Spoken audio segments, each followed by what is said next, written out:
What is up, board game friends? Welcome back to Game Brigade. My name is Brian, and today we're going to be doing the back or skip crowdfunding run-up, where we're going to go through a bunch of campaigns that I'm very much interested in, give you my opinions on whether or not I'm backing or skipping, and what my overall thoughts are on the current campaign. If that sounds interesting enough for you, please stay tuned for that. Come with me, and you'll be in a world of regrets and FOMO nation.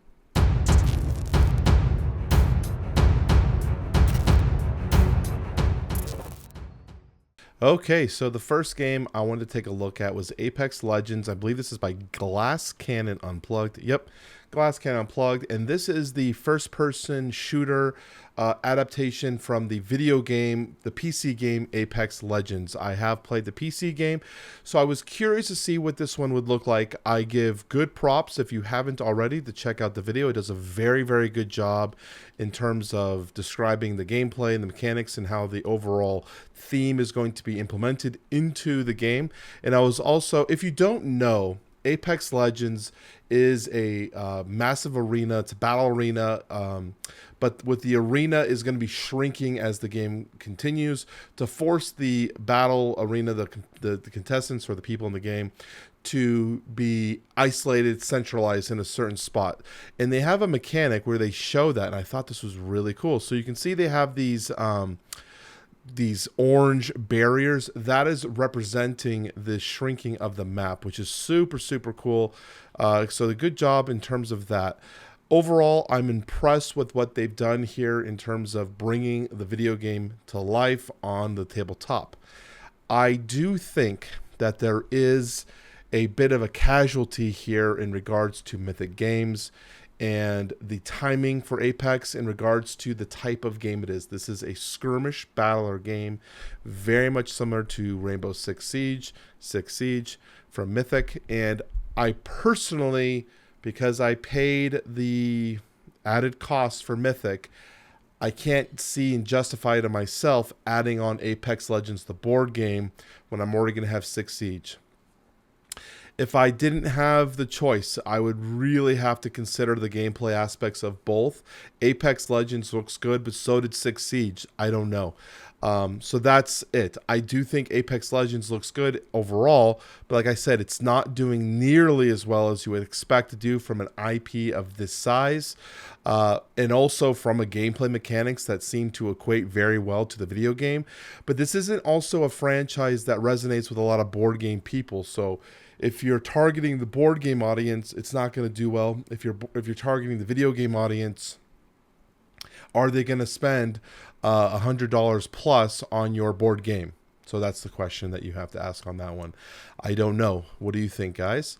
I personally am going to be skipping Apex Legends only because I already have another game in my collection that fits a similar niche, and I can't afford a second one because I don't think I will play them both at the same level. The next one we'll be taking a look at is Detective City of Angels. This is the Saints and Sinners expansion that is going to be on GameFound. So this is one that this is an expansion to an older game, and I recently played the original game, the base game, plus two other expansions over at Quackalope's house when he introduced me to this game. Very much, and there's a gameplay. If you want to see the gameplay, they should be on his channel if you want to check them out. I very much enjoyed playing Detective. I do think we played a little bit wrong, but overall, the way the game works is it's a all against one in a sense, where you have most of the players are going to be playing as a detective trying to solve a case. Now you are going against the other players. You're trying to solve this first and be the one who accurately guesses the results of this case. Then you're going to have another player being the Chisel, who's going to be the narrative storyteller of this game, who's going to be taking the place of the people you're interrogating. So if you want to ask a question to Johnny Dimes, and you want to ask him about the murder weapon, the Chisel is going to be the one looking at the available responses that person can do and either telling you the truth or telling you one of three potential lies. And as a detective, you're going to have to guess, is this the truth this person's telling me, or are they telling me a lie? If I think they're telling me a lie, I can press them for more information. But if he in fact was telling me the truth in that response, now the Chisel is going to hold some weight on me, which means that if I try to do something again, he might, like, let's say I want to ask another question about something else. He might say, nope, I'm going to give you back your hat, which is the symbol of the power he held on me, the leverage, and I cannot ask that question. So you have to really decide, is this the truth? Is this not the truth? When is it worth it to press for more information, etc.? If you press for more information, if you think he's lying and he was lying, then the chisel is required to tell you the truth. So it's super cool, super fun mechanic. So that's this, but let's talk about what they have on offer. First off, they're showing the boss. This is going to offer the core set as well as all the expansions and the chisel board for you to basically just get started. This is fairly expensive, and I went online and I checked to see, let's come down here. I checked to see what the prices are of some of these games. So they're listing the core set at $90, and I was able to find this for like $47 online new. So my opinion is if you don't have the core set, this game is probably going to go to retail. And I would probably just pick it up there, or just buy the center expansion here, the one that you're looking for. I literally did not look for backers already own. Okay, so this is what I would need to buy: the center box. Just buy this if you want to get all the new stuff and potentially things that are maybe exclusive or harder to find, like some of these promos, etc. And then buy these expansions on the secondary market or the retail side, because you will save yourself significant amount of money. But I do want to stress that the game is very good. I enjoyed it. For the right group, this could be a great little fun, I don't want to say party game, but like fun game that people could have fun with. That's not like a lot of competitive experiences. So that is Detective City of Angels. I'm very much going to be looking into picking this up because I think it'd be fun to have the collection. It's something a little different. Next, we're going to be taking a look at Guards of Atlantis 2, the tabletop MOBA. I've already talked about this. I've also done a Should You Back on this game. And the reality is I really enjoy this system. I don't think it's for everyone. And I do think that the new heroes that are featured in this expansion, if you're looking for the new content, are very much like a level up to what I saw in the core set. They have a lot more interesting mechanics and more complex things to be playing with, and a little bit more things for the player to do, which is exciting. But it does strive a little bit of FOMO if you are unsure if you want to get it, because you're like, but these new guys are so good. Now, what I did like on this one is, I'm not sure where I had it. They do recommend, they have a recommendation here, and I did like this, where they said, you know what, if you aren't sure what you want, here's what we recommend, breaking down each of the packs. So I already have Guards of Atlantis. I really enjoy it. I wish I played it more, but it's so hard to get a level of competitive game like this to the table as much as I want to.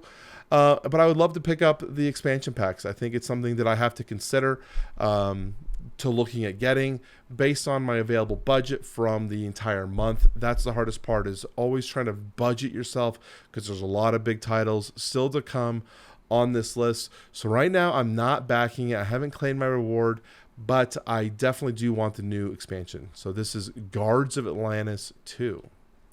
Now let's refresh this page, because I hate that the video is in the middle. This is Monster Hunter World Iceborne, the board game from Steamforged Games. Now, I did a Should You Back on the original Monster Hunter World Iceborne. Not Iceborne, the original Monster Hunter World.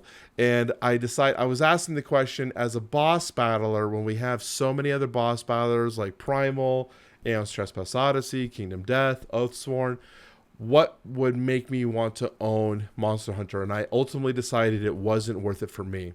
I also felt at the time that Steamforged Games very much aligned with me in terms of how I felt about Mythic. It was a company that I did not back until I played a game that was at the level I feel like it should be at for the price I'm paying. I haven't played a Steamforged game yet in a while. The one I'm waiting on for my pledge is Resident Evil. So that'll be the newest Resident Evil. That'll be my first foray back into Steamforged games. But the Monster Hunter board game has gone to people, has delivered, and the reviews from users is pretty high. So that's very reassuring, and I have more confidence now to say, you know what, let's go with Steamforge and trust them a little bit more. Looking at this game specifically, I really do like some of the things it's bringing. Now, does the ice theme work for you, or is it too bland? For me, it's kind of bland, but I live in the north, so maybe it's because I just don't like looking at snow. But there are some gameplay mechanics that I think are interesting that they're doing, especially which I wanted to see if I can find it here. So one where the two monsters can come in and fight, where they're having like like territorial matches. I think that's super cool. Overall, I think Monster Hunter could be a great boss battle intro game with its upgrading system and the way the components and the gameplay work. I'm still, unfortunately, going to hold off only because of the other game that's on this list, which is Aeon's Trespass Odyssey. Currently on a second printing. I own the original Aeon's Trespass Odyssey. This one is a real bear of a campaign to dive through. There's a lot of stuff to look at, a lot of different campaign or options and pledge levels, and this campaign page literally goes for a mile. So I'm going to give you my recommendations for the as best as I have it. So first off, there's two separate campaigns inside this campaign. You have the original Aeon's Trespass Odyssey, and then you have the new campaign, this I don't know how to pronounce it, Heracles. I don't know. It's this pledge. This game is the new refined look at Aeon's Trespass Odyssey. They had Aeon's Trespass Odyssey, then they released Kingdoms Forlorn with a whole new, relook at the combat, revisiting the combat, adapting what they learned from Aeon's Trespass Odyssey, went to Kingdoms Forlorn, and then they went back to Aeon's Trespass Odyssey saying, how can we make this better with everything we learned from Kingdoms Forlorn? So the Heracles, I'm just going to call it S-O-H, because that's the quick form. So really looks like a more streamlined experience. So you can totally ignore the first game and get the streamlined version, which is going to have loads of content down the line. We'll go over that here in a second. Or you can get the original content with the additional 4 and 5 cycles, because there's currently 3 cycles in its base game, and now they're introducing 4 and 5, which is right here. So you can see this is the core box for the streamlined version. And the way I almost interpreted this as a layman's term way would be to look at like Gloomhaven to Jaws of the Lion. That's kind of how I would interpret still the same gameplay wise, it's still the similar gameplay, but this one's going to be a little bit more streamlined, have a little bit tighter combat experience. The biggest question is going to be, is the story going to be as good as Aeon's Trespass Odyssey's story has been? That's the hard question. On top of that, they have the all-in if you want to just go crazy. This, to me, guys, is way too much potential content. It is insane amount of content you would be getting, and I don't know how you'd play it all. Honestly, I'm trying to help here. This is 700 hours of gameplay content. 700 hours. If you own no other board games, then I can understand purchasing this, because this game could last you for years. So I'm already thinking himself I'm too deep when I'm looking at getting cycles 4 and 5 for my original box, because that already is a ton of content in itself, the cycles 4 and 5 here on the side box. Then they have this other feature. Now, I don't want to dive too much into this one because it's no longer available in terms of back to pledge. But then they had these fates, which were limited quantity, which included additional content that is unreleased and really not information about, which people gobbled up because of the limited quantity in the savings. And the savings that we saw here in limited quantities weren't that much. People were saving about like $15 between each other. It wasn't that much. But again, you're getting all 12 campaigns in 12 regions that the SO is going to offer. I am FOMO bitten by this. It sounds like it could be an incredible overall experience.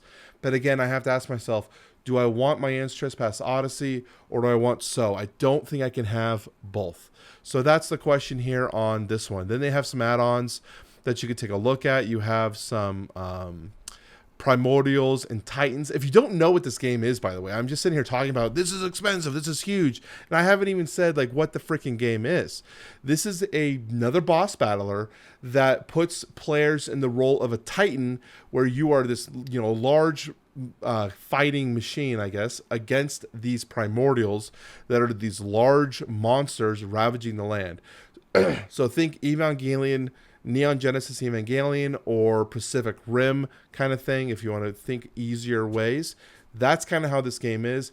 And then it's set in a sprawling narrative campaign that will really drive you through an incredible story. That's what we're talking about when we're looking at this game. So you have a bunch of more add-on stuff if you're looking at getting some additional content. You have this mini campaign, which is probably the best value if you're looking for just original content value. The Odysseus mini campaign is great. I'm actually also looking at this Last Home campaign, and I probably, if I back this product and get this, I probably will not touch my Aeon's Trespass Odyssey until I get all of this, so I can have it in complete experience at one time, because I don't want to play Cycles 1 and 2 and then get this and be like, oh shit, this would have been helpful to have. I probably, because I got so many games. Like, I'm not necessarily in a rush to play this, because I still have Kingdom Death Monster I want to play. I just got my Tenaris Arena Tenaris in, so I got a lot of games I need to get through, plus everything else back here, right? So that's that. So, and then we have this is the other thing I was probably going to get, the expansion box. This is for the Cycles 4 and 5, adding on to the campaign and the story that we already have. Now, you have so much more. I would highly recommend, if you are going to back this, go through this all and decide what looks good for you. Not everything is needed. Not everything is of course, a lot of these things are just luxury, adding on to what you already have, like these tiles or these primordial god forms. These aren't needed, but they are nice. So the next game we're going to be taking a look at is Sky Tier Horde Monoliths. So this is one I was very excited for when it originally came out, but I skipped it. I am a card game lover for the most part, and I like that they're including this very nice designed deluxeified box in this game. So this is a cooperative or solo game. I'm hoping it's more cooperative than solo, but I've been hearing a lot of people play it as a solo game. I don't play solo as much as I want to play solo. But this game is going to be pitting you with your decks against the opponent, the AI up top, where you're trying to defeat their gates or whatever it is before they destroy your castle. I love the theme of this game. I like the way it looks. And the Sky Tier Horde came out with pretty good praise and great reviews. In fact, on this page, you can see that Shelfside gave this a 9 out of 10, and I really do like Shelfside's reviews. I've only disagreed with him on a few things so far, but overall, I think they have very, very solid content. So here comes the Monolith, which is adding more content for this game, which is really what makes me more excited for this. I believe Alex Radcliffe even said the only thing that makes Sky Tier Horde waver for him and potential of his scoring originally was the lack of content. So Monolith is kind of bolstering that content, giving you 4 more additional playable factions for the good guys, as well as 4 additional AI enemies that you can play with. And then it also includes a new expansion. Let's see if we can get the challenge expansion, which is going to basically increase the difficulty levels so you can make it modular and more difficult based on what experience you're looking for. So if you're looking for a more difficult experience or an easier experience, this will be that modular experience there for you. So I am currently backing this project. I'm excited for this one. This is currently taking some of my funds for my backing for the year. And also, as I mentioned, Aeon's Trespass Odyssey most likely will take some funds. The next one is Clank Acquisitions Incorporated 2. Actually, let's start this over. Clank Legacy Acquisitions Incorporated 2 Darkest Magic. Got to get it right. So this is the one by Direwolf. We just did a video on this, so hopefully that'll be on later this week. So watch my full in-depth coverage with my friend Matt, who's part of my player group. We dove into this campaign together and kind of went over our thoughts on it. Overall, God, I really don't want to spoil that video. That'd be really unfortunate. So just without spoiling, because I want you to watch that video to get my real thoughts and in-depth thoughts. Not my real thoughts, but my in-depth thoughts. I'm not currently backing this, but my friend Matt is, and I'm hoping that Matt will be the one in the player group that purchases it so I can play his copy and I don't have to buy it myself, because that is the dream when you want to play board games. So that is a quick rundown of currently what I'm looking for in terms of what's available on crowdfunding. Sorry for the delay. We had a lot of stuff going on last week, so I missed this upload on Friday. So I missed some games like Hunters AD, but I didn't back it, so not a lot to miss there. So I want to get this up on Monday for you guys to, give you a little bit of updates on what I'm looking at currently on crowdfunding. So let me know what you guys think. What are you guys backing currently on Kickstarter? What did I miss? What should I be looking for? Let me know all the juicy details, because I know you guys have all the good information. My name is Brian from Game Brigade. Thank you for watching. I will talk to you very soon.